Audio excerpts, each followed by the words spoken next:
Hello guys, welcome again to my channel A to Z education by Joginder sir. आज हम discuss करेंगे class +2 physics electrostatics का main topic Coulomb's law. Already हम discuss कर चुके हैं कि there are two type of charges, one is positive and other one is the negative charge. ये दोनों चार्जेस एक दूसरे के ऊपर फोर्स इंटरेक्ट करते हैं। अगर सिमिलर चार्जेस हैं तो there will be force of repulsion, और अगर चार्जेस अपोजिट हैं there will be force of attraction. और अगर दोनों के लिए रिपल्सन या फिर अट्रैक्शन के लिए एक टर्म यूज करें दैट इज कॉल्ड इंट्रैक्शन। तो कूलम्स लॉ हमें वही बताता है कि ये जो फोर्सेस दो चार्जेस के बीच में एक्ट करती हैं उसका मैग्नीट्यूड कितना होता है, उसकी वैल्यू कितनी होती है, वो फोर्स कितनी होती है। तो आइए डिस्कस करते हैं कूलम्स लॉ। तो कूलम्स लॉ क्या बोलता है, देखिए कूलम्स लॉ बोलता है according to this law magnitude of force of interaction. Interaction का मतलब हो गया कि फोर्स रिपल्सिव भी हो सकती है, अट्रैक्टिव भी हो सकती है। Between two point charges at rest, दो पॉइंट चार्जेस के बीच में जब वो रेस्ट में हैं, is directly proportional to the product of two charges and inversely proportional to the square of distance between them. यानी वो फोर्स डायरेक्टली प्रोपोर्शनल होगी दो चार्जेस के प्रोडक्ट के, और इनवर्सली प्रोपोर्शनल होगी उन चार्जेस के डिस्टेंस ऑफ सेपरेशन का स्क्वायर जो होगा। तो आइए डिस्कस करते हैं ये क्या बोलता है। मान लीजिए हमारे पास two charges Q1 and Q2, Q1 and Q2 इस तरह से हैं, और उनके बीच में जो डिस्टेंस ऑफ सेपरेशन है दैट इज R। अब लॉ क्या बोलता है, देखिए अकॉर्डिंग टू कूलम्स लॉ, इसने दो चीजें बोली। फर्स्ट, फोर्स जो है डायरेक्टली प्रोपोर्शनल होगी चार्जेस Q1 और Q2 के प्रोडक्ट के, और दूसरा बोला it is inversely proportional to the square of distance between the two charges. Directly और इनवर्सली के बारे में आप ऑलरेडी अच्छे से जानते हैं। डायरेक्टली का मतलब होगा अगर ये प्रोडक्ट का मैग्नीट्यूड बढ़ेगा तो फोर्स भी बढ़ जाएगी, और इनवर्सली का मतलब होता है कि अगर डिस्टेंस ऑफ सेपरेशन ज़्यादा है तो फोर्स कम हो जाएगी, ये उल्टा चलता है। राइट, इनवर्सली का मतलब अगर फोर्स ऑफ इंट्रैक्शन दोनों के बीच में ये जो डिस्टेंस है अगर ये कम होगी तो फोर्स जो होगी वो ज़्यादा हो जाएगी। राइट, अगर दोनों को कंबाइन कर लें हम, ऑन कंबाइनिंग, तो ये हो जाएगा F is directly proportional to Q1 Q2 upon R square. Clear. अब अगर हम कांस्टेंट ऑफ प्रोपोर्शनलिटी का साइन हटा दें तो हमारे पास क्या आ जाएगा, F is equal to K, small K Q1 Q2 upon R square. ये जो K है वह K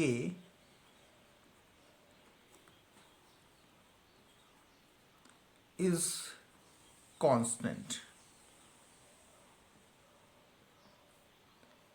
कॉल्ड इलेक्ट्रोस्टैटिक कांस्टेंट भी बोलते हैं, ये कूलम्स कांस्टेंट, इसको हम बोल सकते हैं कूलम्स कांस्टेंट। और इसकी जो वैल्यू है it's value depends upon the nature of medium. Nature of medium यानी दोनों चार्जेस जो हैं वो कौन से मीडियम में इंटरेक्ट कर रहे हैं उसके ऊपर डिपेंड करती है। क्लियर। और के की जो वैल्यू होती है उसको हम लिख सकते हैं 1/4 पाई एप्सिलॉन नॉट, और जो वैल्यू होती है सी की अगर इसको सॉल्व कर लें तो ये होता है 9 × 10⁻⁹ न्यूटन, यूनिट यहाँ से निकाली जा सकती है, ये न्यूटन, डिस्टेंस ऊपर चला जाएगा तो मीटर स्क्वायर, और चार्ज की यूनिट होती है कूलम्स, तो ये नीचे आ जाएगा उस तरफ, पर कूलम स्क्वायर। तो हम क्या लिख सकते हैं, देयरफॉर एफ लिख सकते हैं, F is equal to Q1 Q2 upon 4πε0 R square. Clear. तो इस तरह से हमारे पास ये फॉर्मूला बन गया। इसी को हम क्या बोलते हैं, Coulomb's law. This is called Coulomb's law.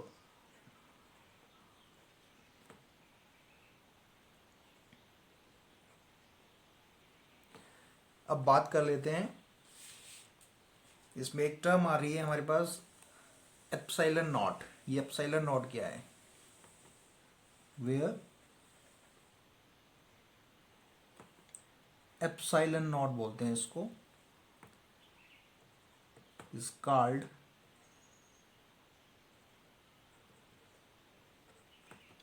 Absolute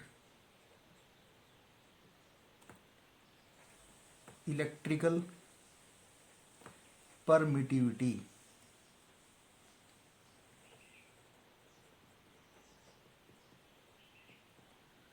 of free space. Free space का मतलब होता है एयर या फिर वैक्यूम। क्लियर। यानी जब चार्जेस को या तो हम एयर में रखेंगे या फिर वैक्यूम के अंदर, तो that is called epsilon not. और जो इसकी वैल्यू होती है, अगर हम इसकी वैल्यू फाइंड आउट कर लें तो इसकी वैल्यू होती है epsilon naught is equal to 8.854 10⁻⁻12, और इसकी जो यूनिट्स होती हैं वो के से बिल्कुल अपोजिट हो जाती है, यानी कूलम स्क्वायर पर न्यूटन पर मीटर स्क्वायर। क्लियर। तो इसको हम बोलते हैं absolute permittivity of free space. अब एक चीज और बताना चाहूंगा, के की जो वैल्यू है हमारे पास, ये है एस आई के अंदर, यानी in S I system. In S I system k is equal to 9 into 10⁻⁹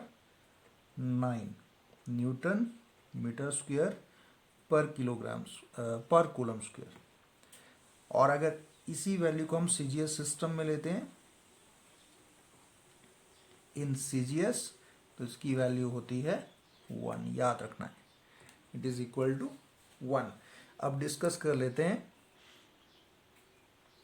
units और dimensional formula of epsilon not. ये क्वेश्चन कई बार आता है यूनिट्स निकालने के लिए या फिर dimensional formula. Units and dimensional formula of epsilon naught. तो हमें फॉर्मूला पता है, we know F is equal to Coulomb's law के accordingly Q1 upon Q2, sorry Q1 into Q2 upon 4πε0 R square. हमें एप्सिलॉन नॉट के लिए units और dimensional formula निकालना है, तो हम एप्सिलॉन नॉट यहाँ से निकाल लेते हैं। तो एप्सिलॉन नॉट कितना हो जाएगा, Q1 Q2 अपॉन 4π, और F नीचे आ जाएगा, और आर स्क्वायर। क्लियर। तो बड़े सिंपल तरीके से इसकी यूनिट्स निकाली जा सकती है। चार्ज की यूनिट होती है कूलम, कूलम इंटू कूलम हो गया कूलम स्क्वायर। फोर्स नीचे आ रहा है, फोर्स की यूनिट होती है न्यूटन, ऊपर जाएगा तो पर न्यूटन। और ये डिस्टेंस स्क्वायर, ये भी ऊपर जाएगा तो पर मीटर स्क्वायर। क्लियर। अब इसका डायमेंशनल फॉर्मूला निकाल लेते हैं। डायमेंशनल फॉर्मूला क्या हो जाएगा, हमें पता है चार्ज का डायमेंशनल फॉर्मूला होता है 80, तो इसमें दो चार्जेस हैं, प्रोडक्ट है, तो a स्क्वेयर टी स्क्वेयर हो जाएगा। 4 पाई डायमेंशनलेस कांस्टेंट है, इसका कोई डायमेंशनल फॉर्मूला नहीं होता। f के लिए हमारे पास mlt-2, डिस्टेंस के लिए आ जाएगा l स्क्वेयर, राइट। तो हमें को ऊपर लेके जाएंगे m-1, यहाँ l की पावर 2 है, यहाँ एक और है 2 और 1 3, ऊपर चले जाएंगे तो क्या हो जाएगा l-3, राइट। t-2 ये भी ऊपर चला जाएगा, ये बन जाएगा t4 और a2। This is the dimensional formula for epsilon not. Clear. अब इसी में एक टर्म और आती है हमारे पास जिसको हम बोलते हैं डाइलेक्ट्रिक कांस्टेंट। डाइलेक्ट्रिक कांस्टेंट या relative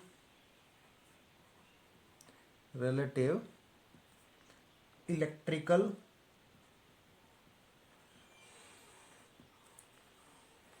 permittivity.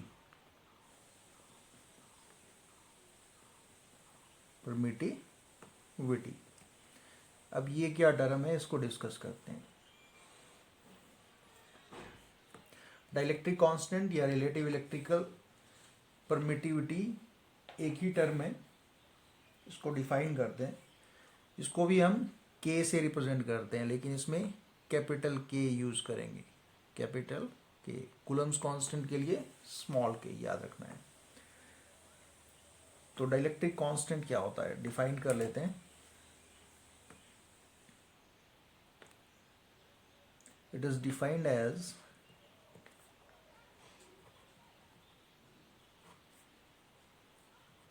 The force of interaction. जब इंटरेक्शन बोलता हूं तो समझ जाना है, ये अट्रैक्शन भी हो सकती है या रिपल्सन भी हो सकती है। Interaction between two point charges separated by a certain distance. A certain distance in air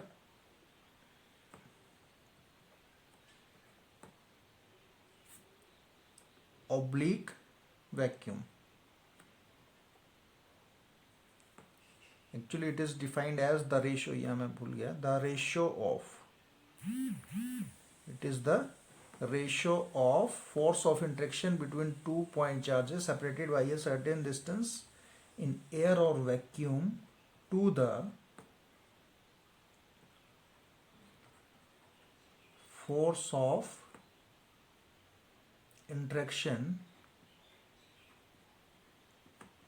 between same two charges,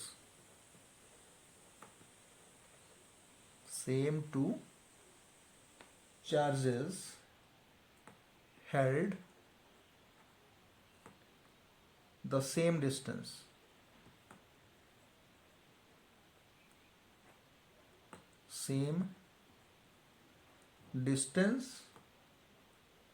apart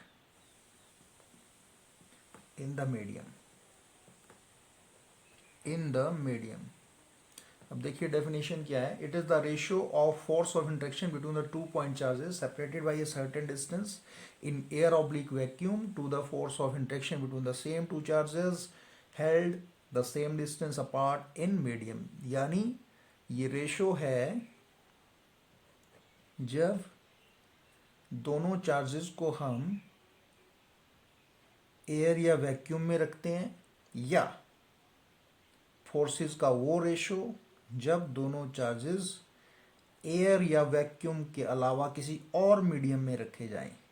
इसको हम एफ एम से डिनोट करते हैं, M for medium and O for the absolute value, right, that is the ratio. तो it is the ratio of the forces when the charges are placed at the vacuum to the ratio of force when the charges are placed at the medium. अगर हम इसकी value लिख लें तो हमें पता है एफ नॉट हो जाएगा हमारे पास Q1 Q2 upon 4 pi epsilon naught R square, और एफ एम की वैल्यू लिखें तो ये हो जाएगी Q1 Q2 upon 4 pi epsilon R square. Epsilon is what? It is the permittivity of medium, याद रखना है. एप्साइलन क्या है? Epsilon is the permittivity of medium, और एप्साइलन नॉट है परमिटिविटी ऑफ एरिया वैक्यूम के लिए, एब्सोल्यूट जिसको हम वैल्यू बोलते हैं. तो इसको सॉल्व कर लें तो ये Q1 Q2 cancel, R square cancel, 4 pi cancel. तो हमारे पास ये कितना बन जाएगा? ये हमारे पास आ जाएगा F naught upon F M is equal to epsilon ऊपर और एप्साइलन नॉट नीचे डिनोमिनेटर के अंदर, या इसको हम एक कंबाइंड में एप्साइलन आर भी बोल सकते हैं, जिसको हम बोलते हैं where epsilon R is called relative electrical permittivity. Electrical permittivity, right. तो सीधी सी बात है कि के का क्या फॉर्मूला बन रहा है? के इज इक्वल टू, हमारे पास इसका फॉर्मूला बन रहा है F naught upon F M, ये is equal to epsilon R. ये हमारे पास इसी का फॉर्मूला है. अब अगर हम इसके यूनिट्स की बात करें तो इसकी कोई यूनिट नहीं होती. ऊपर भी फोर्स नीचे भी एक दूसरे को कैंसिल कर जाएंगे. That means it has no units, और इसकी वैल्यू भी मीडियम के ऊपर डिपेंड करती है. Nature of medium, the value of K depends upon nature of medium. अब कुछ एक वैल्यूज में मीडियम के डाइलेक्ट्रिक कांस्टेंट के ऊपर आपको बताना चाहूँगा. जैसे अगर हमारे पास मीडियम, अगर हमारे पास मीडियम है वैक्यूम,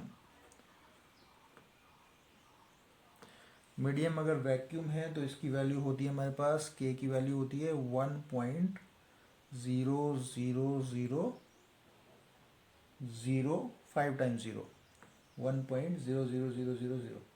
एयर के लिए होती है के की वैल्यू 1.006. अगर हम ग्लास के लिए लें, ग्लास के लिए हो जाती है हमारे पास 3 से लेके 4 तक, 3 to 4. अगर माइका है तो इसके लिए हो जाती है 3 से लेके 6 तक, राइट. उसी तरह वाटर के लिए, for water it is equal to, K की वैल्यू होती है 81. क्लियर. अगर हमारे पास हाइड्रोजन है, हाइड्रोजन के लिए के की वैल्यू हो जाती है 1.00026. क्लियर. अब ये जो डाइलेक्ट्रिक कांस्टेंट है, इसका मतलब क्या होता है? डाइलेक्ट्रिक कांस्टेंट जैसे पानी के लिए 81 है, वाटर के लिए 81 का मतलब है कि अगर हम चार्जेस को पानी के अंदर रखते हैं तो उसकी जो फोर्स है, दो चार्जेस के बीच में फोर्स है, वो कितनी हो जाएगी? 1/4 81, right, of the force between the two charges when they are placed in air या वैक्यूम में। यानी जब चार्जेस एयर या वैक्यूम में होंगे और उनके बीच की फोर्स 81 है, तो पानी में वो कितनी हो जाएगी, 81 टाइम्स कम हो जाएगी, 1/81 हो जाएगी। क्लियर? तो I think you all understand the topic very well. तो इसको गो थ्रू करें और इसके नोट्स तैयार करें अच्छे से। Thank you, have a nice day.